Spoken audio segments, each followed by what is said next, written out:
My husband Jeff and I are the parents of 6 children. Each of our children is important to us, and we love being together as a family. Whatever we're doing, our time together is priceless. As parents, we want to keep our children healthy and safe. Of course, we've heard a lot about child safety, but like most people, we never really thought anything could happen to our family. Then our 10-year-old daughter Casey let a stranger in our house whom she thought was a police officer. That's when we decided our family, and maybe others, needed to get street smart. When we created Capstone Entertainment and the Safe Kids Project, we could only hope that parents would recognize the importance and the value of the educational tools that Capstone creates. Fortunately, you have. Our nationally acclaimed video, Get Street Smart, A Kid's Guide to Stranger Dangers, is the first film in a series of what we call edutainment videos. Edutainment is our commitment to producing educational videos on issues that are relevant to parents and entertaining to children. Research shows that video is one of the most effective ways to teach our children. We've assembled some of the most talented people in film and television to work with us on this video series because we realize that safe kids are no accident. In fact, early child education is a key to stopping problems before it's too late. Today's families simply cannot wait to educate. Children need to learn about safety and important core values while they're still young. The family values Jeff is talking about are things we've heard a lot about recently. But what you need to know is that at Capstone, family entertainment isn't just a catchy phrase or a trend. We want Capstone Entertainment to be a resource for you to enrich your children's lives by educating their minds and their hearts about what it means to be part of a family. I guess it's not so much a matter of teaching family values as it is recognizing the value of the family. We welcome you as the newest member of the Capstone Entertainment family. Enjoy the program.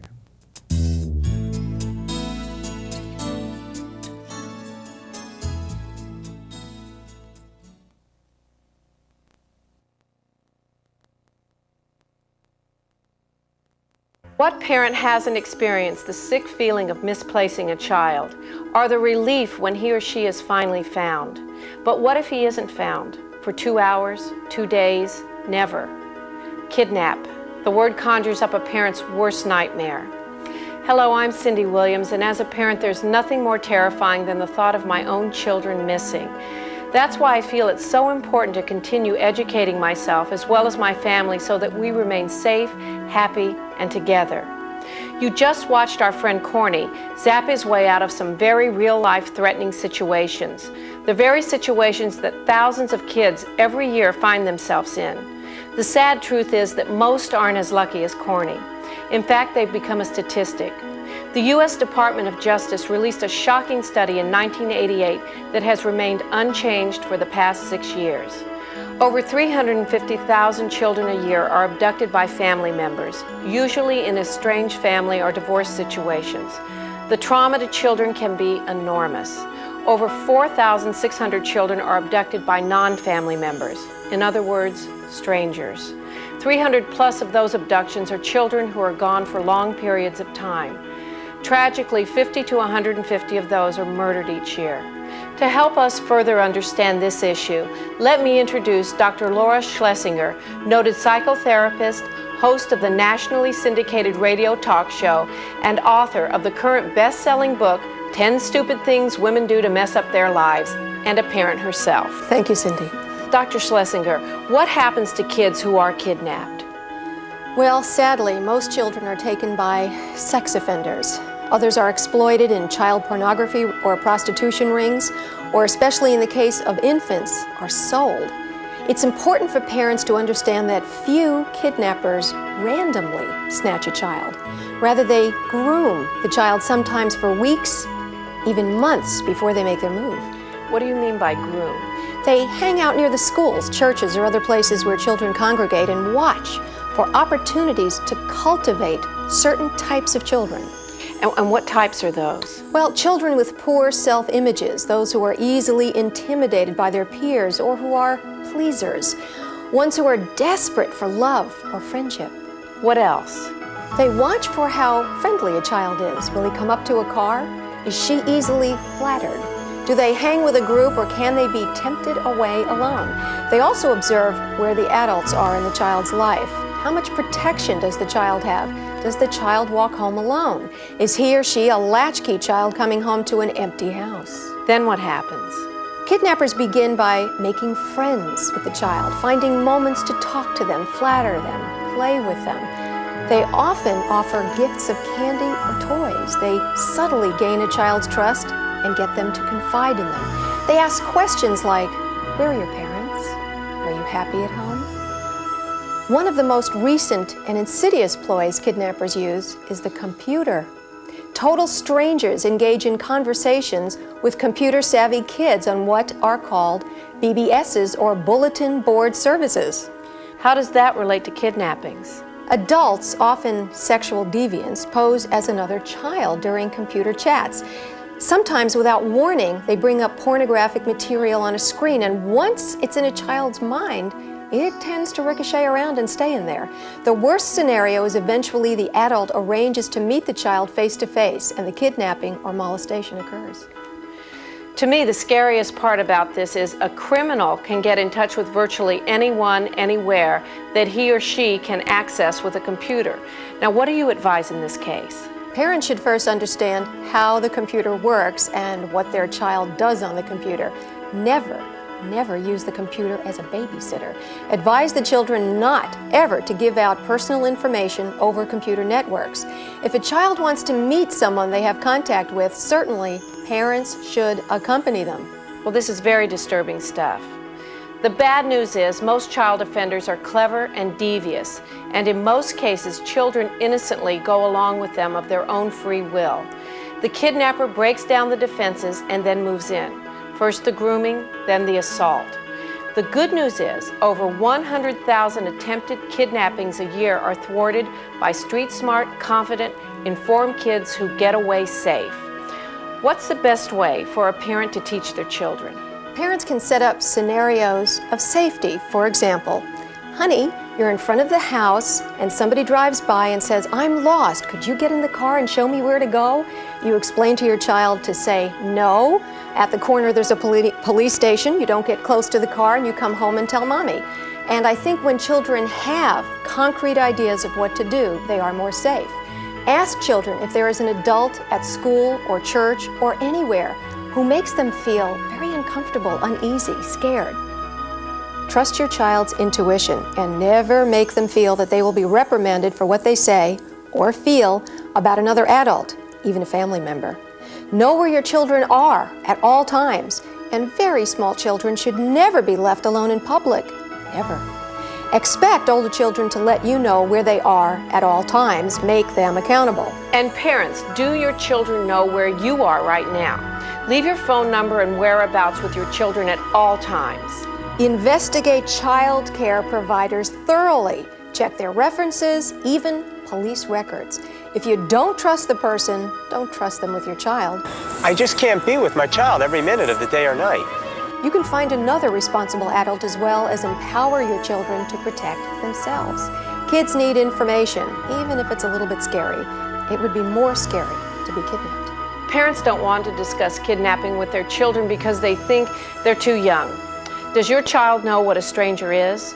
A person they have never seen before and whom they should treat with extreme caution.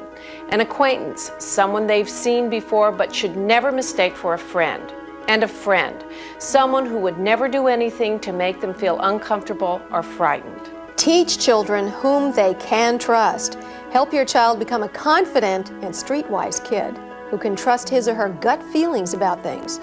Parents, trust your own intuition about your child's safety. If you don't feel your child should leave, say no. Do children have to become suspicious and reclusive, afraid of all adults? Allowing children from a very early age the right to say no, firmly, but respectfully, to adults gives them a sense of personal security. Don't insist, for example, that your child kiss or hug anyone against her will, or you'll teach her it's okay for people to force affection.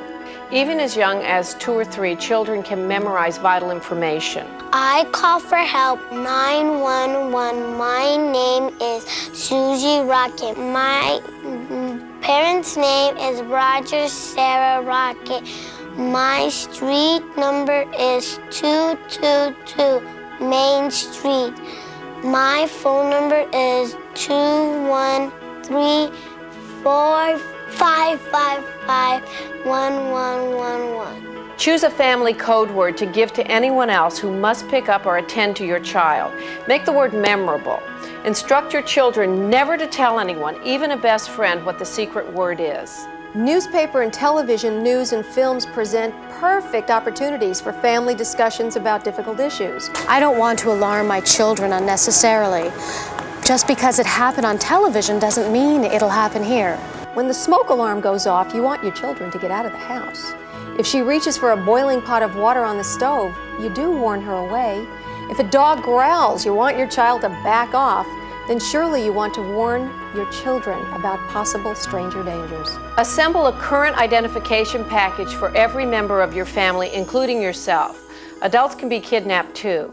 It should include the height, weight, and hair and eye color of the person, dental records, and a recent photograph, preferably color. Replace the photos of older children and adults once a year and 4 times a year for preschoolers because their features change so rapidly. Also include professional fingerprints and hand and palm prints. Your local law enforcement agency or the Identikid Services of America will be glad to assist you.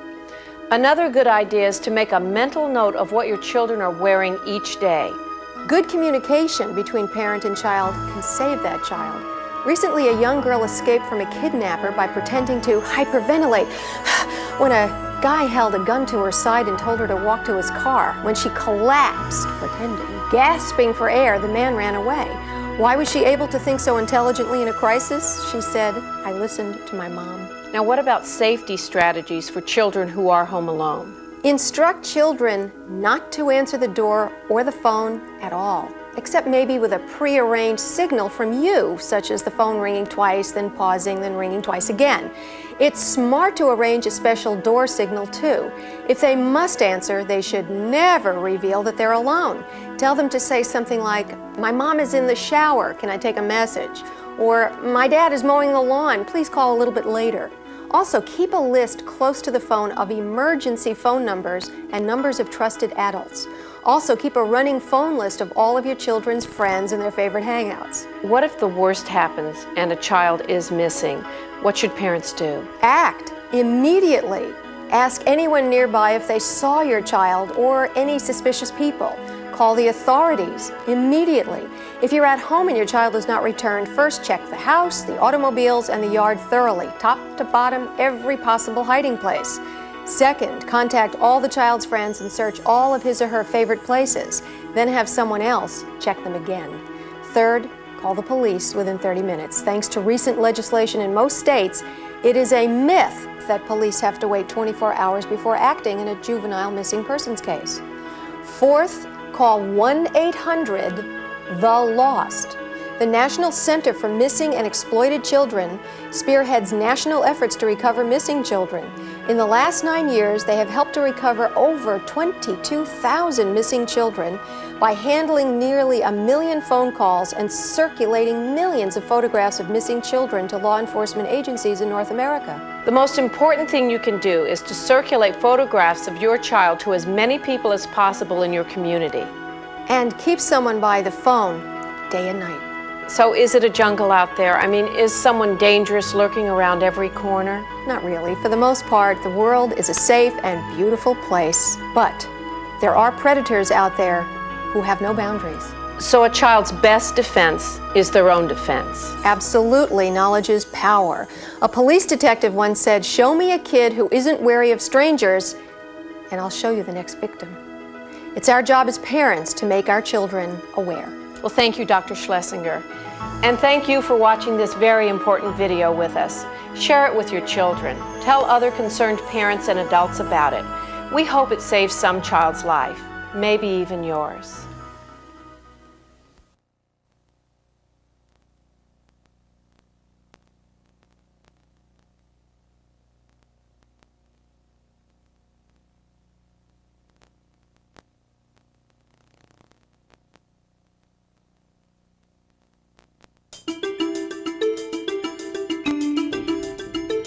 My child is missing.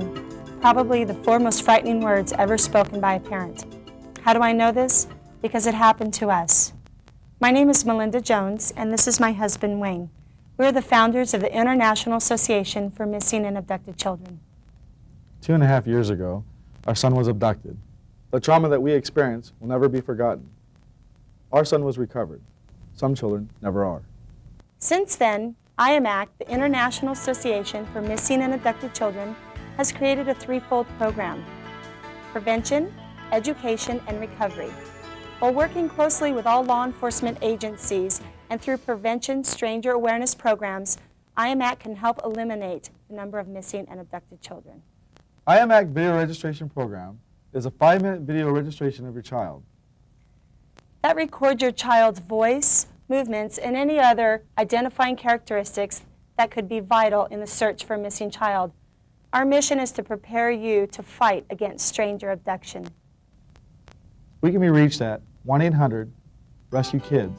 That is 1-800-737-2835.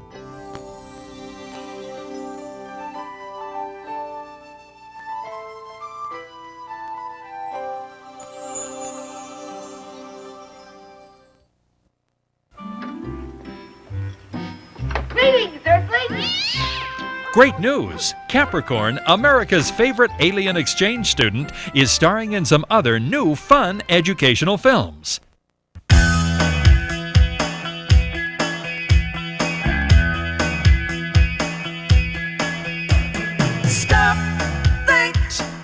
Capstone Entertainment and Safe Kids have created a whole series of Capricorn's adventures. In future movies, Corny will learn from Earth friends like you about all kinds of great things like honesty and self-esteem. Don't miss Corny's future movies, and remember, safe kids are no accident.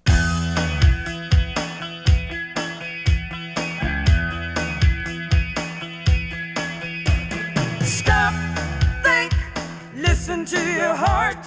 Don't be scared.